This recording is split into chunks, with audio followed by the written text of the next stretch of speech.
ये एक कहानी है। जो होता है अच्छा ही होता है। एक राजा अपने मंत्री के साथ अखेट पर निकले। वन में हिरन को देखकर राजा ने तीर चढ़ाया ही था कि अचानक झाड़ियों से एक सूअर निकला और राजा पर झपट पड़ा।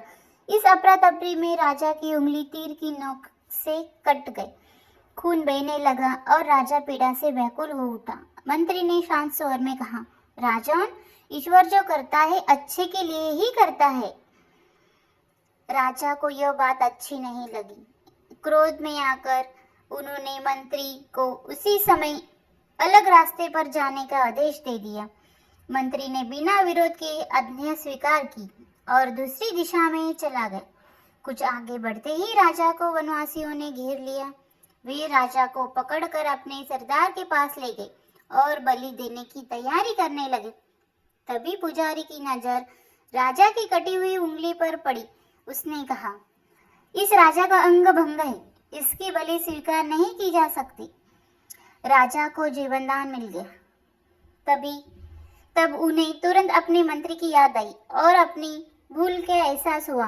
राजा आगे बढ़े तो देखा मंत्री नदी किनारे भजन कर रहा था। राजा ने प्रेम से मंत्री को गले लगाया और पूरी घटना सुनाई। फिर मेरी उंगली कटने में तो मेरा भला हुआ, लेकिन तुम्हें अलग भेजकर मैंने तुम्हारा अपमान किया, उसमें तुम्हारा क्या भला हुआ?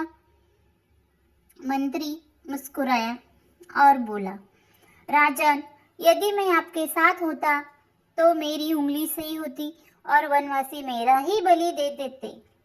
इसलिए ईश्वर ने मुझे बचा लिया।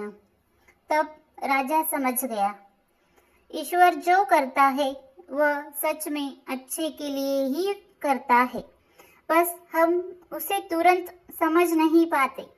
इसलिए बोलते हैं, जो होता है अच्छे के लिए ही होता है।